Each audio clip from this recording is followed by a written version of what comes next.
This is the JCB Hydromax. It's a 1600 horsepower, twin-engined, hydrogen-powered land speed record car made by a company better known for heavy lifting than high speeds. And yet this morning it has just done nearly 370 miles an hour.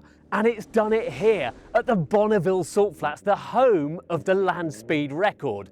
And this week is Speed Week.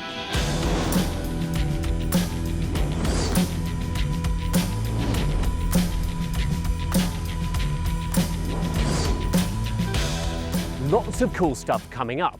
We'll talk to Andy about what it's like to drive this across a featureless desert, explain why it has 250 kilos of ice in the nose, show you around all the mad details of this Streamliner, and take you through Speed Week. But first, here's Andy, your go-to man for your land speed record needs, on what it's like to drive the Hydromax. Okay, you're on the start line, engine's running. Talk me through a run. First of all, engine's running. I'm looking for the both water temperatures to come up above 78 degrees. Thumbs up, call ready on the radio, and then put the car into first gear. Foot hard on the brake, long pull on the gear selector, and then both gears will go in. Clutches still stay open at this stage, and there is a huge ka-lonk at both ends of the car. Yeah. So we push the car up to about 50 miles an hour, so we can then drop the clutches. We've got a Defender, a V8 Octa Defender, up and within about 200 metres, the 2.5 tonne Octa plus the 2.5 tonne JCB Hydromax, together 5 tonnes. The Octa has got all that 5 tonnes up to 55 miles an hour in 200 metres. Yeah. That's quite impressive. The clutches in this car then drop and the engines then start to pull. As soon as the turbos start to pull, this car starts to pull away. The Octa will then drop back, pull away, and I've got the track to myself. Up to 120 miles an hour, which is the top end of first gear. Pull the paddle shift and immediately drops down to second, still pulling like a train. The turbos stay on boost, and all the way up to 155, 160, which is second gear change. Change up to third, that blasts us up to just shy of 200 miles an hour. Click it up to fourth, so we're now in fourth gear doing 200, accelerating to 220 miles an hour. The first mile markers are now just coming past. So we've done all that in the first mile up to 220. Fourth then keeps pulling all the way up to about 240, 250 miles an hour. We're approaching the 2 mile board now. Click it up into fifth gear. Fifth tends to be the long drag where it does most of the work. Through the 3 mile marker, click it up to sixth. And then we've got accelerating another mile up to 350 miles an hour, at which point we enter the timing lights. Timed between the 4th and 5th miles as the last set of timing lights. So hitting that at 350, up to 6, another couple of checks of the temperature. As we get through the mile 4 to mile 5, we're pulling up through 350, 360. The maximum target speed, as you can see on the top of the checklist, 370 miles an hour. It's actually marked on the Speedo. 2/3 of the way through the measured mile, approaching about mile 4.6, 4.7, I actually need to start lifting the throttle, because we're going through 370 and we're actually approaching 380. Above so I'm actually backing off slightly, and as we come out of the mile, I've got my foot fully off the pedal, slowing down. As we come out through the timing lights, punch chute 1, chute comes out, a big bang of 1G of deceleration, that eyeballs out moment. You now know the car's stabilising. Because the chute pulls and flies slightly high and naturally tends to move around in the airflow, you can actually feel the car wriggle very slightly, which at 350 miles an hour is not the most comfortable sensation. And every quarter mile there's a turnout off the graded salt track, so I'm looking for the next turnout. Need to hit it about 60 miles an hour to physically get off the track, run to the end, and I'm now just checking that the car has naturally auto down changed, and that's again just so that we finish up in neutral with a sequential gearbox. Doesn't need me to do that, it'll change itself down. That the temperatures are okay. Switch off the ignitions and then check the hydrogen system is perfectly happy, the shutdown was good. Punch the button once on the screens, come to the hydrogen screen and just check the hydrogen concentration in what's called the blow-bys. That's the crankcase breathers.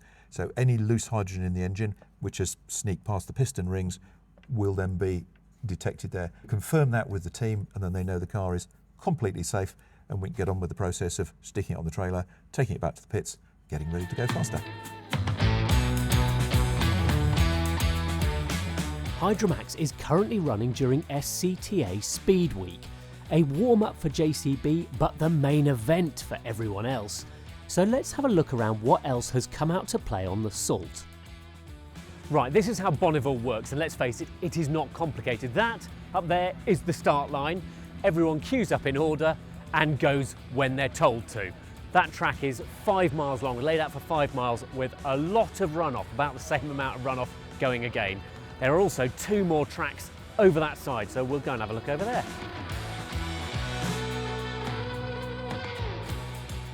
The current diesel land speed record is still held by the JCB Dieselmax at 350.1 miles an hour. That, using a 5.9 litre Cummins turbo diesel, is going for the JCB's record. Yesterday it came out of the measured mile at 333 miles an hour. You think Bonneville is all about the Americans, but no, this has come all the way from New Zealand. Datsun 240Z, inevitably running a 2JZ, wins my award for the best turbo installation. This is aiming to be the world's fastest pickup. Toyota Tacoma with a 2JZ in it running up to 2,500 horsepower, aiming for 272 miles an hour. That isn't intentional. Someone backed into this car in the fuel queue the other day. They reckon it's robbed about 5 or 10 miles an hour off the top speed. A top speed though, if it hits the class record, 288 miles an hour. Motorbike and sidecar. Yes, really, that is a completely stock Royal Enfield. It's limited to 71 miles an hour. However, because of the class it competes in, if it can do 68, it gets a record. That started life as the belly tank for an F86 Sabre. It's now running a Suzuki GSXR engine, 750cc class. Rather him than me.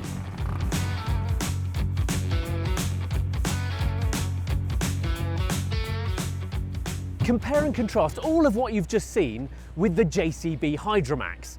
They have a team of 45 people out here, and that's not all.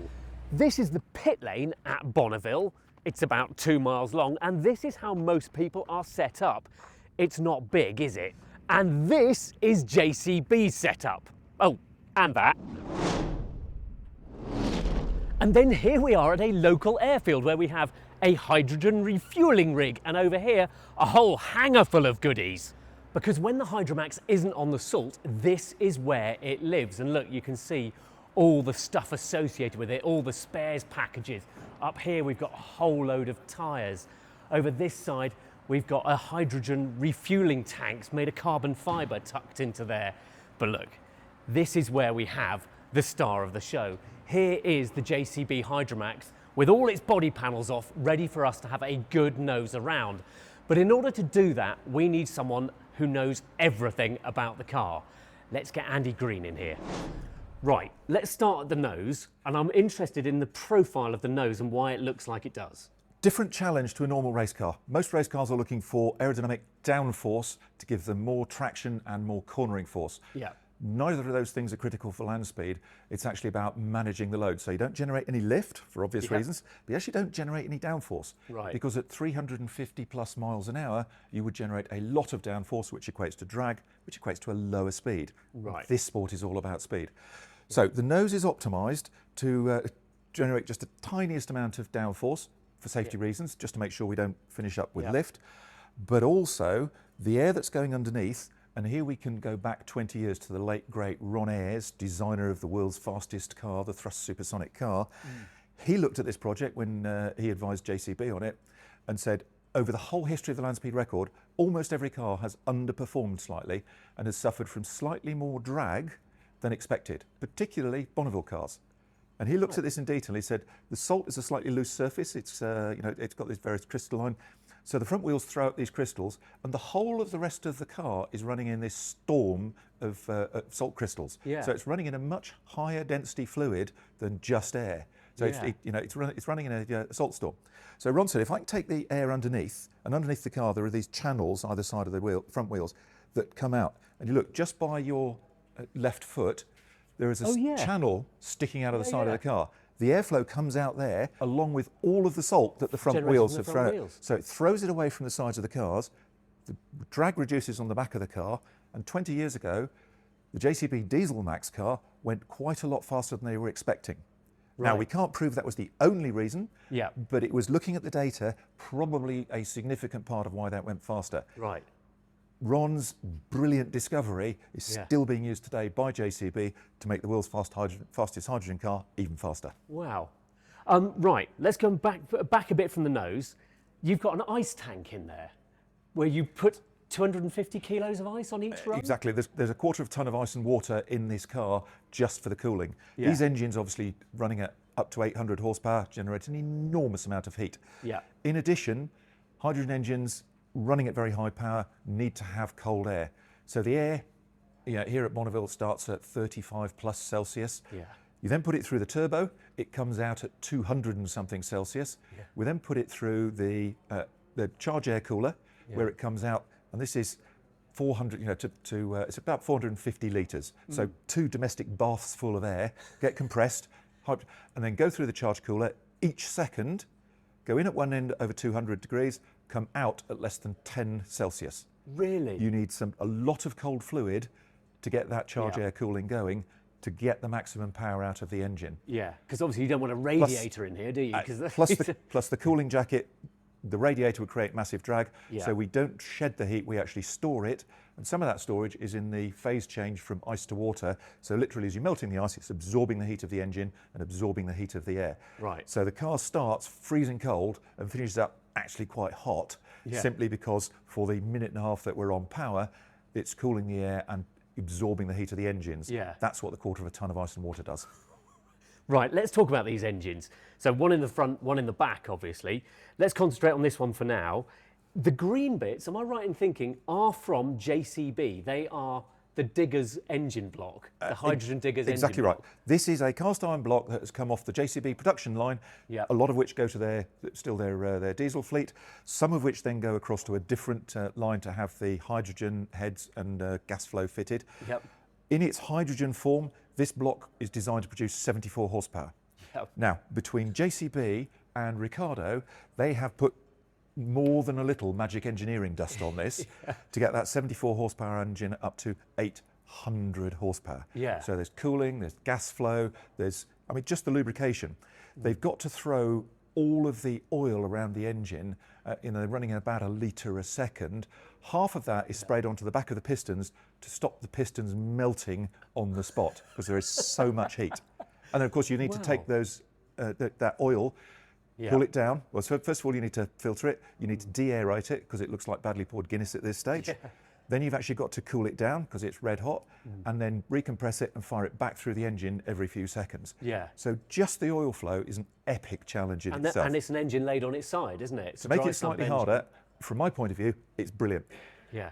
Normal engine in a race car gives you a tall race car with a narrow wheel track. Yeah. So it's not very stable, and it's got a big side crisp, so it responds badly to crosswinds. Yeah. If you want to improve that, make it lower and wider, so make it more stable and nicer to drive, you lay the engine on its side. Yeah.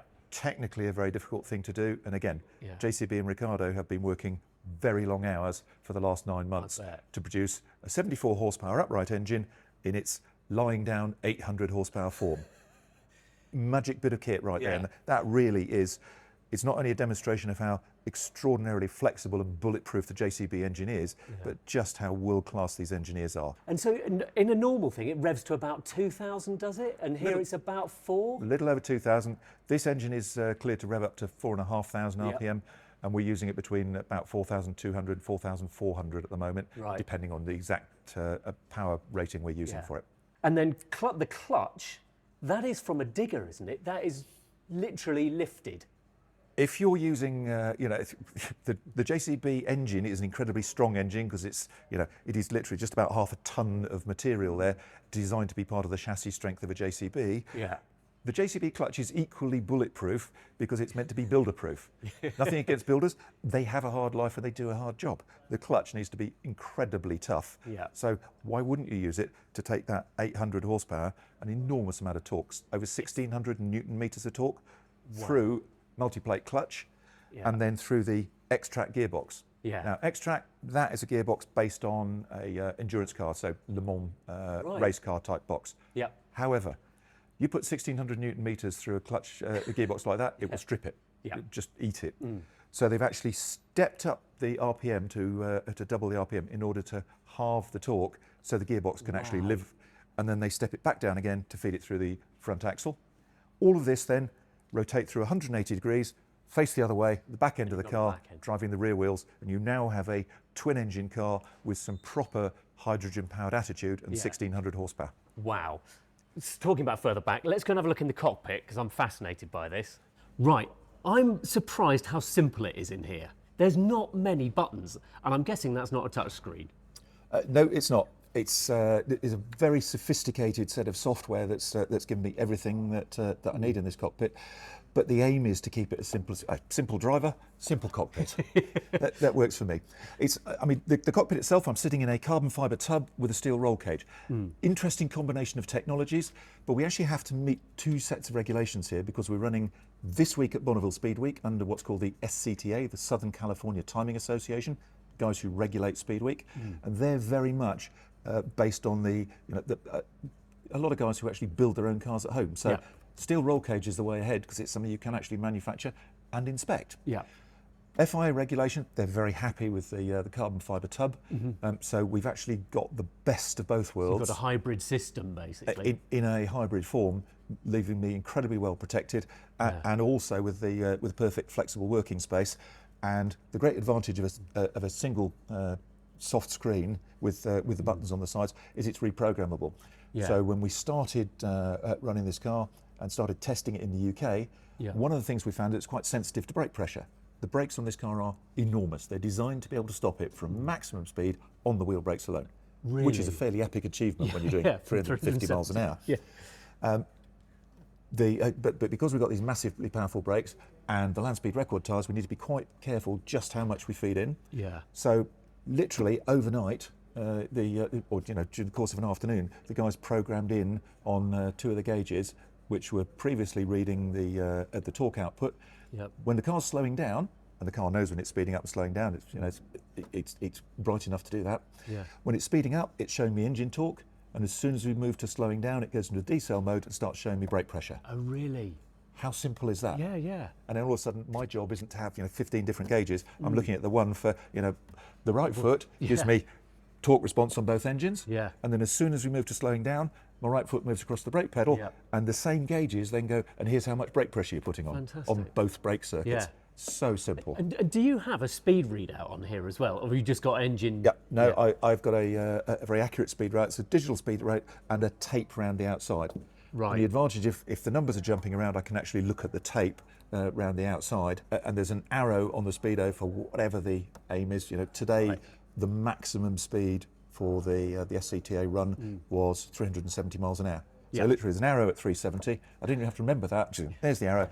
The tape comes up with the other arrow, and when the two meet, you're happy. Lift off your foot. You've got to the right speed. Again, simple driver. Keep the cockpit simple. Excellent. So buttons and things. I mean, it literally is. You've got a power switch and some ignitions here. And those are the engine start buttons? Both engine starts next to them. And then next to those, there's a page cycle. There's 6 different pages for the various different engineering pages, and then there's obviously a driving page with the speed and engine RPMs, torque, etc. And then a handful of other function buttons here. The hydrogen safety light. Very sophisticated hydrogen safety system on this car. When we arrived out here, a lot of people were, are you driving some sort of hydrogen bomb? Is this thing going to blow up? Having explained to the guys what we're doing, JCB has over the last 5 years worked very hard to become the world's leader in hydrogen internal combustion engine and managing the high pressure hydrogen system and all the detection. So if you look up underneath the canopy, you'll actually see hydrogen detectors. Up at the top of the canopy, hydrogen floats. If we get even a fraction of 1%, they will start to detect it. And when they start to become significant at sort of 1 and 2% level, that system will actually start to warn me there's a hydrogen. And the first thing that light does is kill the power to the valves, which are sprung closed. So the hydrogen system, all the valves are electrically motored open. As soon as you switch the power off, bang, everything shuts down. The system goes completely safe, and all the angry little molecules stay safely cooped up in the tanks behind me. So it's a really, really simple, really robust system, and it's all commercial off-the-shelf equipment that JCB have been testing for the last 5 years, Right. and now have a license to sell on building sites. And again, Right. going back to the harsh environment that is a building site, if it can survive that, it can certainly survive a ride in a race car. Yeah, yeah. And the steering wheel, you're literally on a paddle shift. Yeah. So you've got those extract gearboxes, and it literally just works on a paddle just like anything else. Exactly so. Very, Yeah. very simple paddle shift steering wheel. And then you've got the various buttons for Yeah. radio, the end of run button, which closes the hydrogen valves should Right. I want to coast without putting the parachute out. And we did that Yeah. a couple of times just for drag. So that closes the engines down. Cycles all, because a little bit of the hydrogen gets into the crankcase. Yep. Once you've shut that, the hydrogen flow stops, and then the engine naturally pumps it all out. Yep. So safe that. Simple. The 2 parachute buttons, and should something look, sound wrong with one of the engines, press the shutdown button, and it kills both engines, stops them, shuts the hydrogen off, Yeah. opens the clutches, and then the car's mine just to stop under parachute. Yeah. Dead easy. Super simple steering wheel again. I mean, an F1 driver wouldn't know what to do with that. It's got nothing on it. No, exactly. But why make it complicated if you can keep it simple? Yeah, quite. And then there's some levers down here. What's this? What's the lever down here for? I've got an air supply in the cockpit. Yep. Nothing to do with hydrogen. Hydrogen is not toxic. We're not Yeah. worried about that at all. But if you have, supposing you get a bit of smouldering wire or something like that at 300 miles an hour in the cockpit, Yeah. vanishing unlikely, and if the Pro Drive wiring guys are listening, that's no, but there are boxes that we buy off the shelf. If one of them starts to have a short or something like that and generates smoke in the cockpit, I can then I've got my own air supply, so immediately I can switch off the electrics. I've got clean air to breathe. 350 miles an hour, it takes over a minute to stop. So it's nice to have You're in something there a clean to while. breathe while we're slowing down. Yeah. So that's the logic behind that. Gotcha. And then levers over there, are they parachute backups? Yes. So we've got right. electric parachute launches Yeah. and then manual backup. Or if you want to look at another way, the parachute's after a safety critical system. So there are 2 separate ways to launch each parachute. There's an electric actuator at the back of the car. Yep. If that fails, I can physically pull that and a cable bypasses Oh, it. is it? Yeah. But if the cable jams, the electric actuator still works. So we've got 2 different ways of Yeah. deploying each of 2 chutes, and I only ever need one of them. Right. So it's got multiple redundancy built Yeah. into each system. Yeah. Good. Right, let's have a look a bit further back. Right, I'm guessing this is hydrogen here, something to do with hydrogen Yeah, here. on top, this bit is actually the rear engine cooling tank. Right. So that's actually for the hot water to cool it, which is then ice cooled separately. Yep. Underneath that, there is the carbon fibre box. Yeah. Underneath it, in the main body of the car, and that has got these 2 huge high pressure hydrogen tanks, which run at anything up to 700 bar. And I will be perfectly honest. When I first heard this, I've been lucky enough to have the world's best day job flying jet fighters for the Royal Air Force. Yeah. So I think in aviation terms, aviation and hydrogen do not have a good history. Yeah. Once I started talking to the JCB guys, I realised that everything I knew about hydrogen was 100 years old and probably had moved on. And these tanks are commercial off the shelf. They now, and we actually tried it one weekend at Wittering when we were testing the car in the UK. Yep. We actually we fueled the car, pressurised it, left it for the weekend, came back Monday, exactly the same pressure. Right, let's come back. So you've got secondary engine here, second engine here, and they run completely, they're linked, aren't they? They're electronically governed with each other. Electronically controlled by the same brain in the car, but physically completely separate. Yeah. And JCB 20 years ago, when they first built a car with this concept, looked at this going, is that actually safe and possible? Yeah. And we actually jumped back to the late 1930s and John Cobb's Railton Mobile Special, Yeah. which had 2 big Napier Lion engines, if I remember rightly, 2 aero engines in it, one of which drove the front wheels and one of which drove the rear wheels, and was linked only by the accelerator pedal and John Cobb's right foot. Wow. And he was the first man to drive at 400 miles an hour. So clearly it did work as a concept. Now we just needed to package it in a slightly smaller, more streamlined, because we're now using JCB Digger engines to do the same thing. Yeah, yeah. But yeah, so Wow. there's technically a very complex solution to control. But as I said, the JCB Hydromax team have got world-class engineering at their fingertips to be able to sort this out. Brilliant, brilliant. And then tyres. I want to talk about tyres because they're on any race car. They are always a fascinating bit Absolutely. of technology. What can you tell me about these? Target for this car was to go faster than Diesel Max did 20 years ago, so over 350 miles an hour. No one in the world makes a 350 mile an hour tyre. Never mind one that's rated to high. Ideally you'd want one that's rated to 400, so you know you're never going to push its limit. 320 is as much as Goodyear will promise these tyres for, because that happens to be as fast as their spin rig will go. So we worked with Goodyear to get a special batch of tyres made. We then took those tyres to the Michelin rig, which was built for the space shuttle, among other things. So it's an aerospace rig. Tested the tyres up to over 400 miles an hour just to actually find out how they would cope. And unsurprisingly, for anybody that works with tyres, heat build-up is the critical. So they're running very high pressure to minimise the sidewall flex. Tyres are running at 135 psi. So they are very hard. Back. Yeah, exactly. Wow. But we've tested a batch of these tyres, for twice the duty cycle they would do on anything. So basically 2 back-to-back runs, and they'll only ever do 1 run at a time. 2 back-to-back runs, and if the tyres start hot, you start to see little blisters. If you start them cold, the heat doesn't build up as much, and the tyres still look brand new. Really? And we are taking cars off. The tyres that we did the runs this morning, you wash them down, you could sell them as new. They look unmarked. It's astonishing. Jeepers. And what about the deformation you must get? Because the G loading's on the outside of those tyres at 370 odd Well, they're miles obviously an hour. held very rigid by 135 psi pressure, so they're very, these are absolutely bulletproof tyres. It feels they feel completely solid. Wood. But they do grow because of the rotational forces. They're doing over 6,000 revs a minute at peak speed. So the tyres actually do grow, and it's in the order of 5% of growth, which is quite a lot of tyre growth for a tyre that starts that hard. Wow. Okay, and then at the back, have you got anything tucked into there, or is this sort of like where it all gets a bit simpler? The rest of this is aerodynamic fairing. It's a slightly more aerodynamic car than Diesel Max. We had more time to consider it, so the tail narrows down more. It's slightly longer, again, to give it this boat tail with a little bit of a diffuser effect.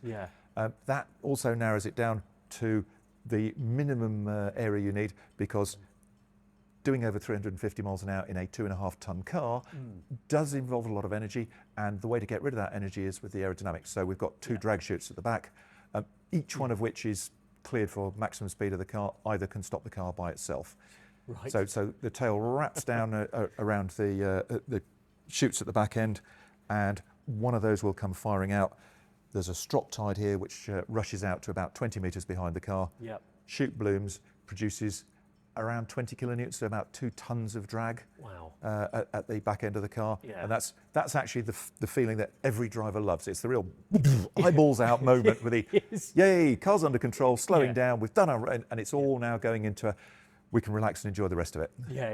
And talk me through the numbers you've got on here, as I'm interested in the class and stuff.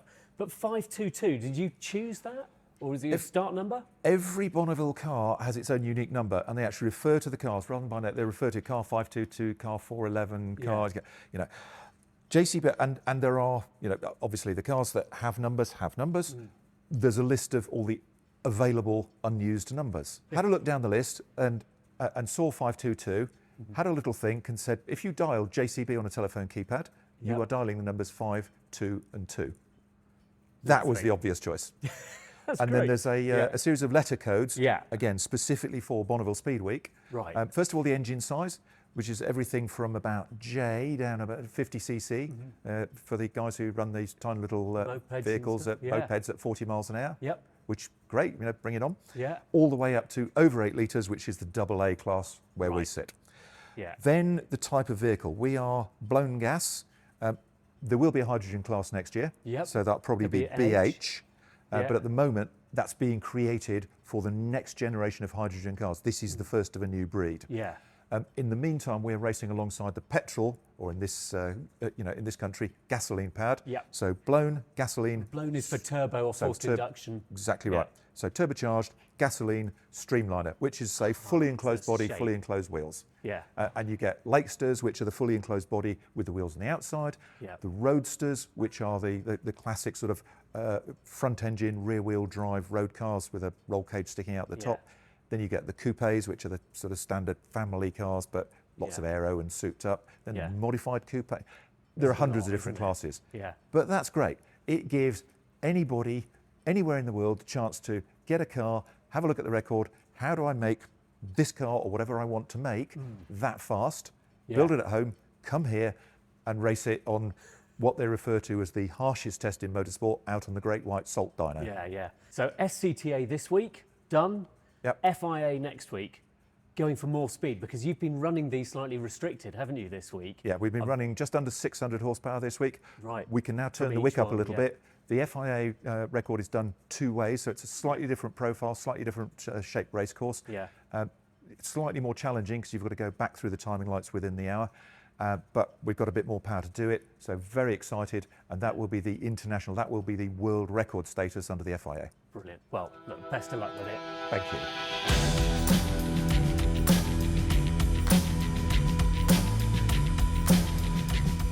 The following week, with the hydrogen engines running without any restriction, Hydromax set a 2-way average speed of 406.320 miles an hour at Bonneville. JCB got the publicity it was after to promote hydrogen as a viable fuel, and we got a spectacle to watch. But more than that, it's opened our eyes to land speed record breaking again. Not only the simplest, but also the purest and wildest motorsport out there.